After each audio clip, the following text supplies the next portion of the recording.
Hi, this is Gary Zacharias with the Apologist bookshelf. It's getting near the end of the year, and what I did last year was to tell you some good books, apologetics books in different areas. And I thought maybe this year I'd just tell you about 6 or 7 of the favorite books that I read this year. Not necessarily that they're brand new books for 2023, but just I found them really interesting. One's a slightly older book. Actually, a couple of them are, I guess. So I'm going to do, I think, maybe 3 for this podcast, and I'll do the other 4 for the next podcast. And if you like them and if you are interested in them, we got Christmas coming. You could put the word out, either something for you or something you want to give to somebody else. So here we go. Book number 1, J.P. Moreland and Tim Muehlhoff. And I don't see how you could go wrong. Anything by Moreland is good. Anything by those two make you think in a good way. So I would encourage you to consider the book. It's called The God Conversation. And this is one of those that's not a particularly new book. It came out in 2007. But the subtitle gives it all away. And this is why I like it so much. Using stories and illustrations to explain your faith. And I'll tell you the reason I like that is I'm a teacher myself. And I know if I get real philosophical with a class, I lose them. If I tell them a story about something I went through or friends went through or something like that, I can see their eyes starting to come back. They lose their glazed look. So we can capture people by telling them stories, by getting them to think about illustrations for some of our points that we're trying to make. And in fact, they indicate that in the beginning of the book, they said that if people are talking to each other and a person walks away from that conversation, it says they immediately forget half of what was said. That's incredible. And it said a few hours later, they only remember about 20%. Well, I'd vouch for that again because of what I experienced in the classroom. But what makes up the part they do remember? Illustrations, stories, quotations, examples. And so I use this book right now in our apologetics class because, again, when I do my PowerPoint, I can show illustrations, and all of a sudden you can see people going, okay, it clicks. It's got a great value. I love this book. Now, I think I mentioned before, the only problem with it is that some of the illustrations they use, not all, but just a few of the illustrations they use are out of date because it came out in 2007. So they'll reference something that was big in 2007. But if you read it and you decide you're going to use it in the classroom yourself, you're going to talk about it, you're going to share this with others, you can come up with your own illustrations. I do that. I'm doing that with the apologetics class. I'm using about half of this book and substituting some of the older, out-of-date illustrations with things that are in the news now. So just to give you an idea, I think it's so powerful the way it's organized. What they do is they don't just tell you, hey, come up with some good illustrations. They say, okay, here are the issues that people have these days about Christianity. Probably 5 defeater beliefs, they call them, that could stump Christians. And so here they are. God can't be good. I mean, there's pain and suffering in the world. So that's how they start out. That's the first part of their book. And isn't that a big issue? Of course it is. I was just talking to a lady the other day, and I was speaking at a different church, and she came up afterwards. She said, what would you say to somebody whose child has walked away from the faith? And I said, well, first things first, see if you can get the person who's walked away to explain why. And this lady said, he said that it's pain and suffering, evil and pain and suffering in the world. Okay, so there it is. So they spend 2 chapters having you come up with some illustrations and examples to show why you can have a God and you can have a good God, even in a world of pain and suffering. So that's the first defeater belief that they say is out there. It could defeat our Christianity if it was true. Number 2, Christianity can't be the only way to God. You got Buddhists and Muslims and Hindus and Jews, and they're sincere. So that's huge, isn't it? That's religious pluralism. I'm going to be talking about that this Thursday to our apologetics class. All roads lead to God. You ever heard that one? Yeah, me too. Here's a third issue that they said you're likely to run into as you talk to people. Oh, come on, the biblical accounts of Jesus rising from the dead, they can't be trusted. That's legend. That's a lie, or it's a legend. It happened so long ago, who knows? And number 4, you can't judge another person. There's no ultimate sense of what's right and wrong for everyone. Does that sound familiar? That's relativism. You ever heard that? Yeah, that's just your truth. You have your truth, I have my truth. Yeah, so I like these 4 things that they're going into. And then number 5, arguing that God made each of us in his image can't be true. You got evolution. That's a fact. We don't need God anymore. That was just the old days when we couldn't understand how things worked. So there are those 5 topics. I think they're powerful. They're good all the time, even with a book that came out in '07. By the way, there's an advantage to a book that came out in '07. It means it's likely to be available used, so you might be able to pick one up really cheap. So there they are again. God can't be good, pain and suffering, number 2. A lot of roads lead to God. Number 3, the resurrection. Can't believe that. Number 4, relativism. Nobody's got truth. Number 5, God hasn't made us in his image. That can't be true because of evolution. So those are the 5 areas that they present their illustrations, their examples, their facts. So I like it a lot. I think if I have time, I don't know. Well, okay, I'm going to just for a second. I'm going to show you one example, but I'm not going to go into detail on it. I just want to show you what they try to do. So they start off and they say, in this one chapter, this is talking about religious pluralism. Hey, you've got the all roads lead to God situation that you're going to hear from people. They'll say that Muslims are going up one road up this mountainous road, but they can't see anybody else. So they're trekking their way up. And around the edge of the mountain where they can't be seen is another group. And these are the Buddhists. And then you got the Roman Catholics. You got the evangelical Christians. You got Jehovah's Witnesses. You got Hindus. On and on and on. They can't see each other, but they're all trekking to the top. And at the top, there's God. So that's religious pluralism. So I'll let you read it sometime to see how they talk about that and show the problems with it. But I love what they do. They say, once you kind of have dismissed this idea of the mountain paths, that maybe you could come up with a different illustration to show the complexity of religions. Said, why not review it? And this is what I really like. Why not review religions like it's a maze with paths that head in different directions? And they give you an example of one in Hampton Court near London. It was planted in 1702. It's a third of an acre. And the paths, as you get on them, are half a mile long. And it says, you got a huge choice here. You're trying to get to the center, but what's going to take you there? Well, some routes head you toward a dead end. Others take you deep in the maze, and then finally they quit. Some run parallel to each other, some of the paths, and all of a sudden one hits a wall, but the other one keeps going. You got to find the one path that leads you to the final destination. I just think that's an excellent way of thinking about religions these days, but I won't go into the details because all I'm trying to do is just tell you this is a book that you might want to consider. Okay, so that's one book. A second one, it's called No Reason to Hide by Erwin Lutzer. No Reason to Hide. Subtitle, Standing for Christ in a Collapsing Culture. Is it just me? Every time I look at a newspaper or I look at a headline on the internet or something, I cringe because it just looks like our culture is getting darker and darker. You got diversity, equity, and inclusion, DEI, that says this is how you're supposed to treat people. And of course, a lot of that goes against biblical standards. You got critical race theory that is basically reverse racism, but that's getting full bore now. You've got transgenderism, taking kids and mutilating them and filling them full of all sorts of chemicals to destroy their genders. And I look at this and men getting on women's teams, men coming into women's bathrooms and changing in front of the women that are trying to change. And just all of this stuff is so sad.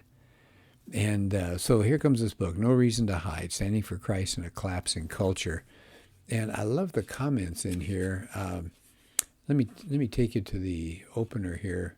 This is Dr. Tony Evans, who's the president of the Urban Alternative, senior pastor at Oak Cliff Bible Fellowship. He said, what does faithfulness look like in our collapsing culture?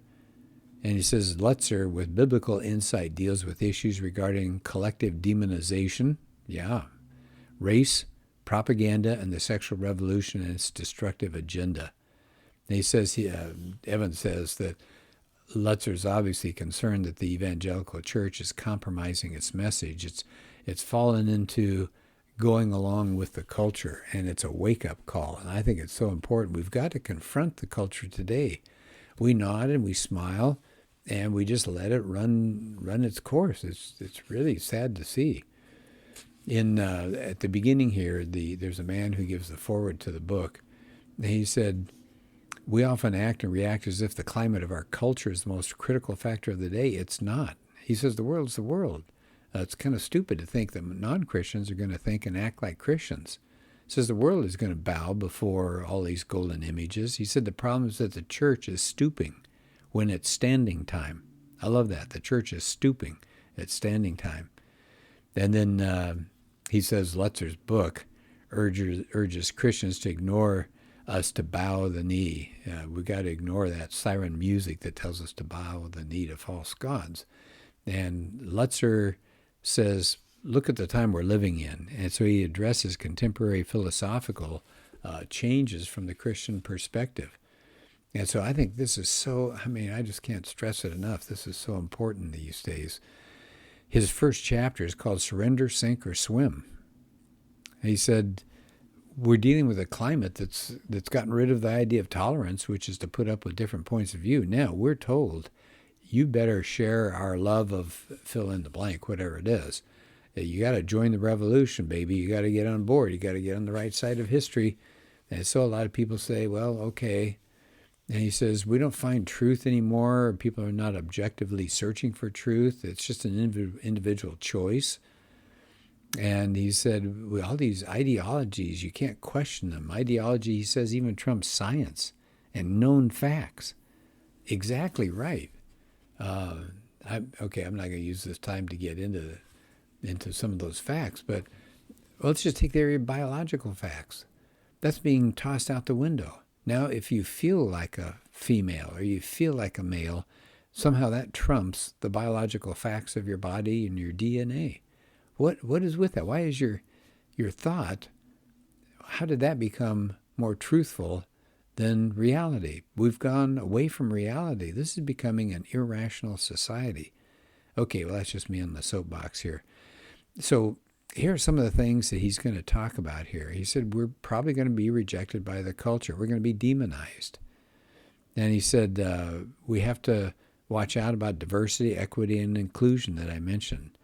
He says, can we get beyond our history of racism and stolen land and collective guilt?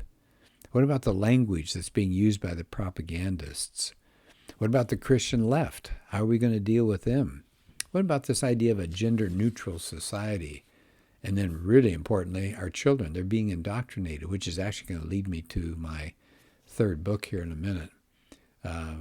We have a great global reset going on. And it says someday politics, religion, and economics is going to be united under one global ruler. Yeah. And he says, what about suffering? Is that coming for Christians? I'm afraid it is. So this is a book that's challenging. It's not, how do I say it? It's not fun to read. I mean, it's hard to read because it makes you uptight a little bit. But I hope it makes you feel like I need to challenge this. I can't let this go. I've got to protect my kids. If I've got kids at home, I have to be able to talk about these things at work, to share some of these ideas with others. So that's a real challenge. I thought it was an excellent book.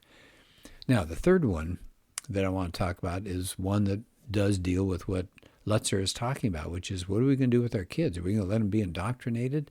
No, no, no. Are they being challenged? Oh, yeah, I feel so bad for parents these days. We've raised our two, and they're out in the world, and they have their own kids, and I really am concerned because of things like what school is teaching them, what television teaches them, what they get on their phones when they're talking to each other. I mean, there's so many bad messages out there, and parents are having to deal with all of this. You talk about challenges for kids. So here comes a book called Mama Bear Apologetics. Hillary Morgan Ferrer is the general editor, but they have a bunch of writers as well. Let me share with you some of the writers. You got Harry Morgan Ferrer, Julie Lewis, Hilary Short. We've got Rebecca Valerius. We've got Alyssa Childers doing a couple of chapters there. So a lot of good women. I'm so grateful that there are women that are taking up the challenge as well. I used to think of apologetics as sort of a guy's field. It seemed like that's all you saw in it, but thank you, women, for coming forward now. Let me just share with you what J. Warner Wallace says, that cold case detective, former cold case detective. He said kids today can have access to more information than ever before, including objections to Christianity and the existence of God. Yeah, that's true. It says young people encounter skepticism way before they enter universities and colleges while they're still living at home, which is great. He says that's why we as parents are the most important apologists our kids will ever know. How's that for a challenge? We as parents are it. We're the starting point. We're the most important of all the apologists that are out there. So whenever I talk to a group, I'm just hoping that they take up the challenge and they go home and make a difference. Now, it could be a really, really serious book, right? I mean, it sounds pretty heavy. But here's one of the things I love about the book. It's lighthearted. So, for example, on the acknowledgments page, it says we all want to thank our amazing husbands. Now, it's plural because there are, probably 8 authors here. So they name the husbands for the way they supported us, et cetera, et cetera. We're honored to be called your beloveds. And then in parentheses, each individually, not collectively. This isn't a cult.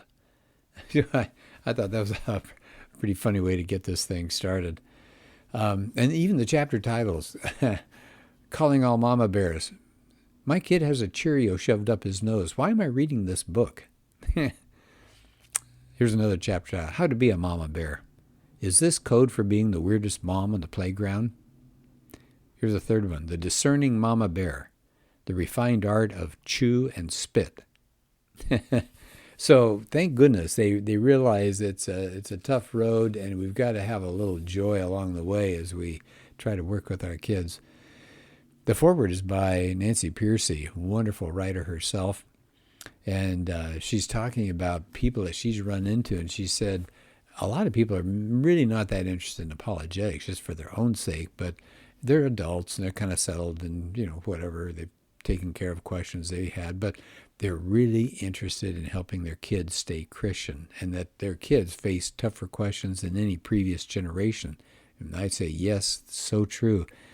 And she said, well, we can't rely on what we know to pass on to our kids. We've got to listen to the kids, and we've got to find answers for their questions. And she says mothers are especially well equipped to do this. It says effective apologetics requires empathy. Let me just throw a comment in here, too.